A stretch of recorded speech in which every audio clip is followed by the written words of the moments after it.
TV रख के पास पागल हुई सास। आजकल वर्मा जी की पत्नी देवकी जी केबल पर रियलिटी शोज देख देख कर बहुत कुछ सीख रही हैं। जैसे आज तो वो सुबह सुबह बेसुरे आलाप ले रही हैं। सारे गामा धा। माँ जी, सारे गामा पाधा नीसा होता है। अरे वो तो सब गाते हैं, ये मेरा स्टाइल है। आवाज तो कम कर लीजिए माँ जी, पर्दे फट जाएंगे कान के। ये कहो कि पर्दों में आग लग जाएगी। देखना, मेरी आवाज सुन के जज आग लगा देगी, आग लगा देगी, तू तो आग लगा देगी, ऐसा बोलेंगे।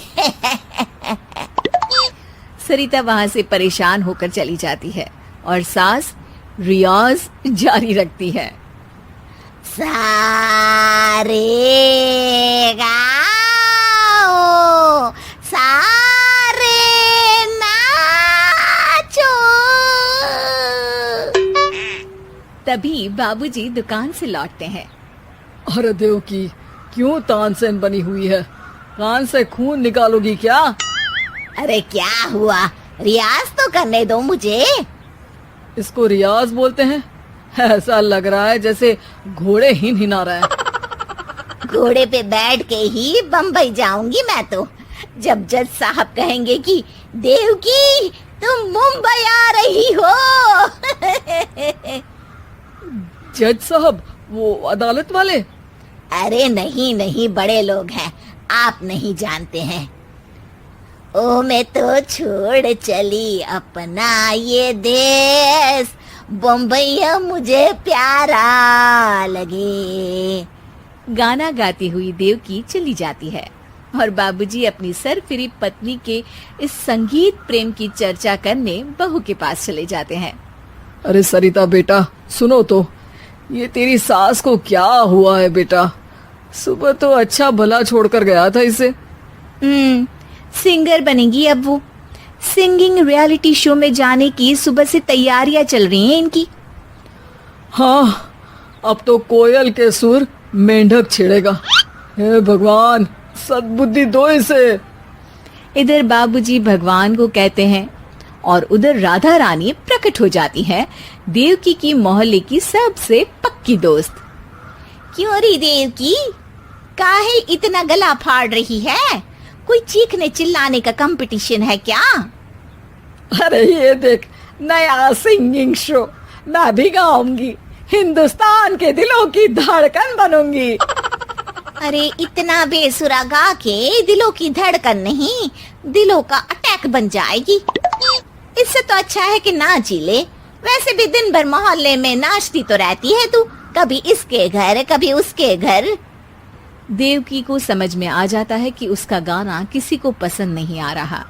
अगले दिन सरिता देखती है कि सास पैरों में घुंघरू बांध के नाच रही है। अरे माँ जी, क्या मंजुलिका बनी हुई है आज आप? अरे नाचने दे बहू, जब तक है जान जाने जहां मैं नाचूंगी। अरे माँ जी, अभी जान निकल जाएगी इतनी जोर से नाचेंगी तो। अरे अरे क्या कर रही हो? अरे दिख नहीं रहा, डांस कर रही हो। अरे जैसी तुम्हारी हरकत है, तुमको तो नागिन डांस करना चाहिए। वो भी करूंगी, भांगड़ा भी करूंगी। देखना, जज मुझे देख के स्टैंडिंग ओवेशन देंगे। हाँ, स्टैंडिंग ओवेशन तो देंगे ही, ताकि खड़े होकर वहां से भाग सके तुम्हारा डांस देखकर। अरे कुछ ढंग की चीज करो, ये रोज क्या नया शुरू कर देती हो? सास को लगता है कि उसका डांस का सीन भी बिगड़ गया।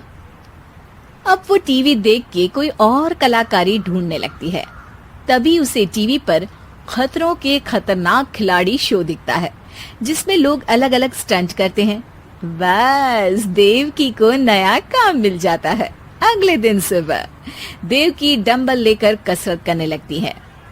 माँ जी, ये क्या कर रहे हैं आप? अरे खरी जैसे बनकर खलबली मचा दूंगी। कल मैंने खतरों के खतरनाक खिलाड़ी देखा, और सोच लिया कि मुझे वही जाना है। हाँ बस। तभी वहाँ बाबूजी भी आ जाते हैं। अरे इतना भारी डंबल, अरे गिर मत जाना कहीं लेकर। अरे चुप करो, तुमसे कुछ नहीं होता इसका मतलब ऐसा नहीं कि मुझसे भी कुछ नहीं होगा। मैं तो खतरों के खतरनाक खिलाड़ी में जाने वाली हूँ। हाँ मैं तो इस शो में तभी गया था जब तुमसे शादी हुई थी। तुमसे शादी करना भी खतरों के खतरनाक खिलाड़ी में जाने से कम थोड़ी ना। अब चुप भी रहिए। अरे बहू, वो भारी वाला डंबल उठा कर ला तो। अरे नाना माँ जी, आप संभाल नहीं पाओगी। अरे मैंने टीवी में देखा था, एक आदमी कार उठा लेता है, इतना तो मैं उठा ही सकती हूँ ना। बहू घबराते हुए भारी वाले डंबल माँ के हाथ में दे देती है। जैसे ही माँ दोनों हाथ ऊपर करती है, पूरे शरीर का बैलेंस बिगड़ जाता है और वो पीछे की तरफ गिर जाती है। डंबल जाकर टीवी में लगता है और टीवी फूट जाती है। माँ जी, उठिए माँ जी। बाबूजी बहुत तेज हंसने लगते हैं। बाबा बाबा, टीवी और बीवी दो टेंशन थे मेरे, आज एक कम हो ही गया। बहू भी सास को उठाते उठाते इस बात पर ताली बजाकर हंसने लगती है और देवकी फिर से गिर जाती है। और इस बार देवकी भी अपनी बेवकूफी पे हंसी रोक नहीं पाती।